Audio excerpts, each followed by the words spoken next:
welcome to Turn the Page, the official podcast of the Syosset Public Library.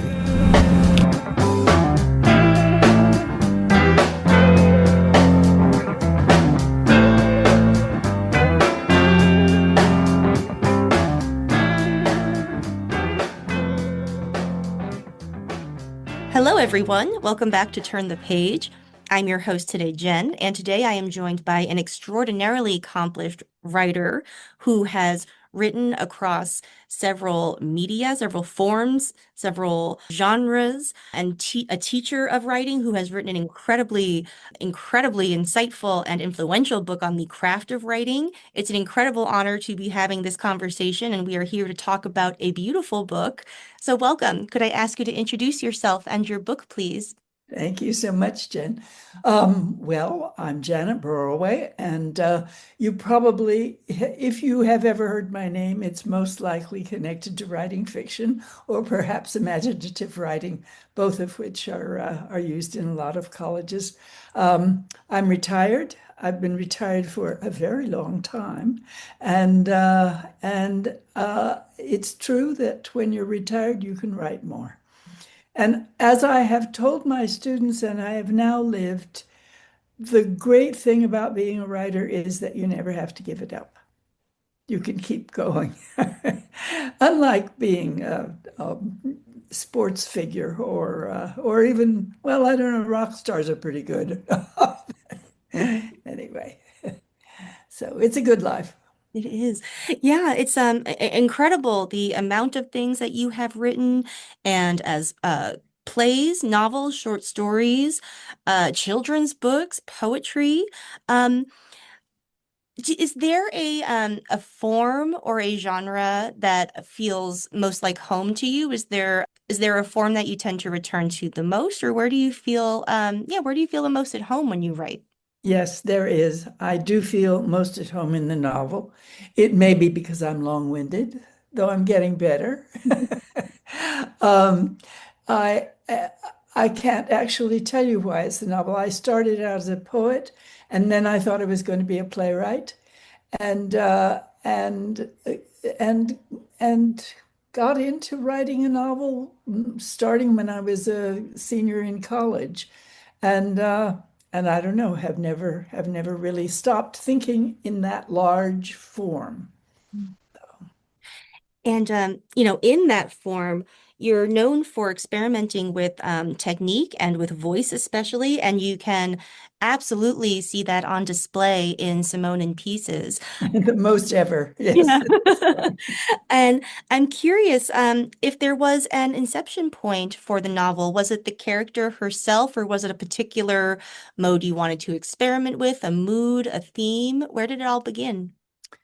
It's an odd story because it has a different origin than anything else I've written. Long time ago, like in the 90s, I wanted to write a short story that was a satirical look at a department meeting. And so I wrote this short story, which is kind of hokey funny, in which all the characters are named after kinds of criticism, and they are whiny and long-winded and dishonest, and and I was having a great time writing this funny story, and all of a sudden it took this hard turn into grief. Now, it does often happen that my characters surprise me and they come out with some attitude that I didn't know they have, or perspective that's totally new to me.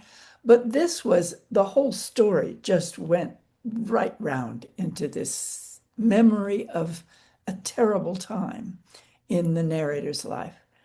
And I realized that in order to to finish the story and figure out what had happened, I had to figure out this woman's life. And so I did plot her whole life all one night. And at 5 o'clock in the morning, woke my husband and said, I know all about her, and gave him this précis of her life. And he said, that's your next novel. Well, it wasn't my next novel. It was like, 6 books along. But event, but I kept coming back to it. There was something about her story, where she'd begun and where she ended up, that really interested me. Now, the original story is not in the novel. It's totally, you know, totally aside Mm. now. But but that's where I began, and I kept coming back to it. So it was written in pieces the way it's presented, so that it is a kind of mosaic or montage of the people that she encounters in her life. It's absolutely stunning the way it's told. And the form itself, I think, speaks to Simone's history, especially her experience of trauma and how that early trauma shapes a life, and how you see yourself and how the world sees you. Yes.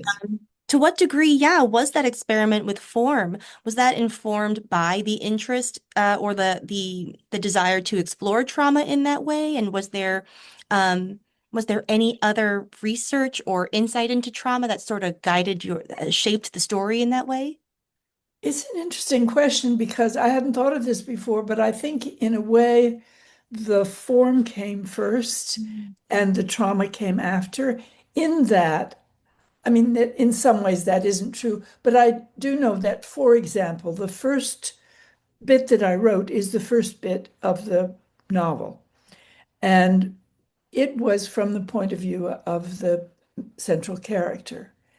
And there was something wrong with it, and I couldn't figure out, and I rewrote it and rewrote it and rewrote it.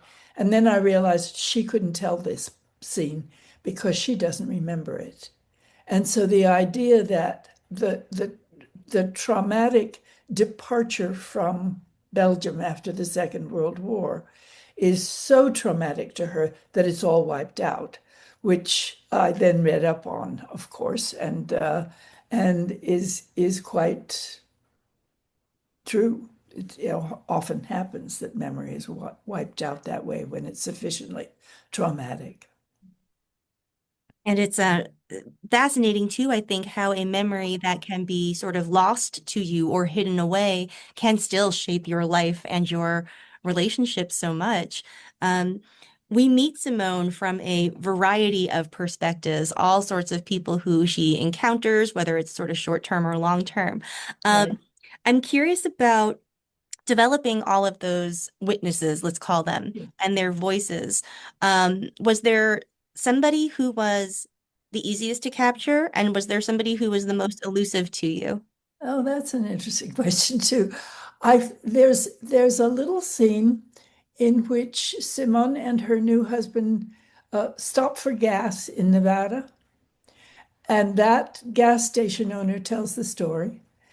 And he was both easy and I was very fond of him. And I realized that not the character or what he did or his situation, but his voice was my father's voice. And so he was easy to write and very, very comfortable. As for a difficult one, I guess it has to be that first one because I didn't know who was telling the story, or I got it wrong who was telling the story. And so figuring out who that was difficult.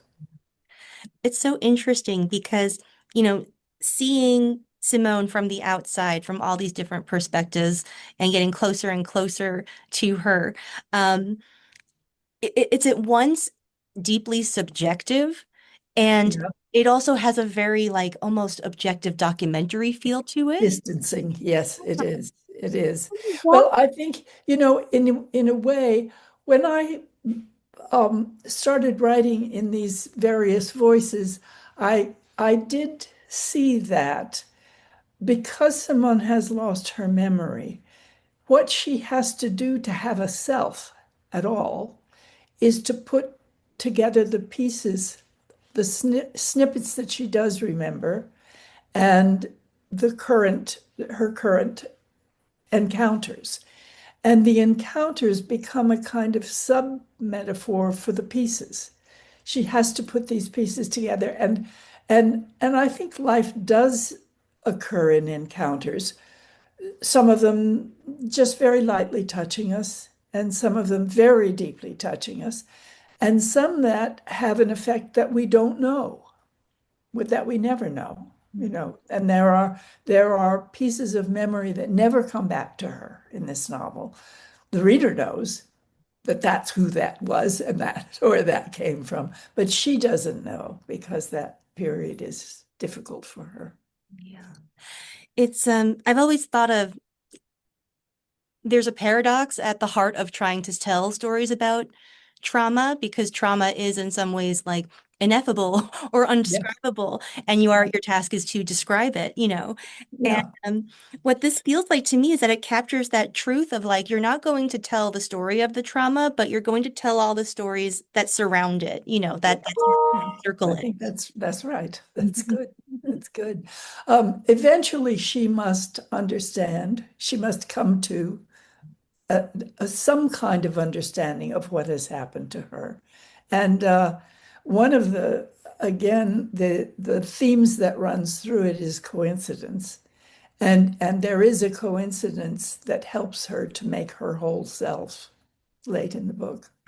Oh, the other thing that kind of touches on the distancing effect, how it's so interesting to me because it not only describes, our relationship as the reader trying to access this life on the page, but also, yeah, Simone trying to access her own story. Right, She so often feels like she is, and this is such a common traumatic experience of watching your life from the outside, or right. observing your life rather than living it.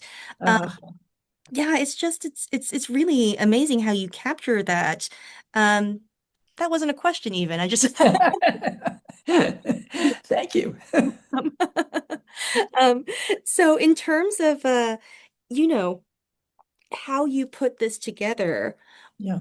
is there is there a dramatic difference between your first draft and your the one that we are reading here in Oh terms my, of you yes. have a lot of pieces to move around? Yeah. I'm just curious about like how do you every book is a puzzle, right? But this one Right. especially so. Yes. Yes. Well, I think it was different in that it took such a long time to write it. And I wrote it in discovering these voices. And there are many voices that have been tossed out. It's what remains is it seems to me best to tell the story. Um, but there's always for me a long period. It can be a year and a half. I remember one that was a year and a half before I really understand where I'm going and what the story is. And that always comes to me with an overriding theme or metaphor, an overarching, I don't mean overriding, an overarching theme or metaphor, or usually theme and metaphor. As here, it's clearly, obviously, pieces, this. And so um, on the minute level or technical level, I'll be introducing mosaics and cobblestones and montage and anything that's put together of small pieces to make a whole. Those images run throughout the novel. But until I understood that that was why I was writing it in pieces, that this is the major theme of the novel, how she, but also how anybody puts a life story together with small encounters small and large in life. I mean, some of them are huge. Husband is a huge piece of your life, But encounter with the gas station clerk, you may not know what your encounter has done for him or to him. Yeah. Yeah, it's really, I think, lovely the way that the story is told because you do sort of get to also experience all of the stories that hers intersects with. And what you just said really resonated with me because something I think a lot about is that, we are all trying to make stories of our own lives, even though Yes. it's not a story that we are privy to the end to, you know? That's right. That's right. And nobody's privy to that end. Yeah. Yeah, what I'm working on now is a memoir, and I find it is influenced by the novel in that what I want to do is flash down a memory every day. And these memories are little pieces that come together to make my story. And when I think about that end for myself, and it's time I should start thinking about it, I'm 89. I think I'm not afraid of death, but losing my story just hurts. This intricate thing that I have all these years been working on will be gone. And nobody else can have the perspective on it. Nobody could tell my story as I would say. So that makes me want to flash these memories down as they occur to me. Wow. That's a fascinating way to approach a memoir. And I'm so interested in how a fictional project could then influence how you approach your own life story. Interesting, yes. Is Well, that it's helpful for a memoir, at least for me, because it allows me to do it in little pieces and to feel the story of it as it goes along. The organization is place to place because I've lived in so many different places, as does Simone. that's true? That's something you share with her. Yeah. Wow. And something that I think about too with stories with a lot of travel is that, um, you're also doing a lot of what you would, I think, in a fantasy book call world building, but you have a lot of settings that you have to evoke and you have a very particular set of point of views on it. I guess like was her experience with travel influenced by what's Yes, necessarily. She lives in some places that I've lived and other places that I've known for some reason or other, have visited a lot or taken care of an aunt in one or something like that. Yeah, so that has affected her. But mostly I think I felt comfortable about I felt okay about writing about really three emigres who come after the Second World War, and then two of them she comes after the Second World War, and two of them come after the uprising of 56, sorry, in Hungary. And I felt that I knew their stories and could tell them because I was married to people in those two situations, one Hungarian and one Belgian. And they're changed around. I mean, she's a woman who comes from Belgium, and she's French speaking, which my husband was not.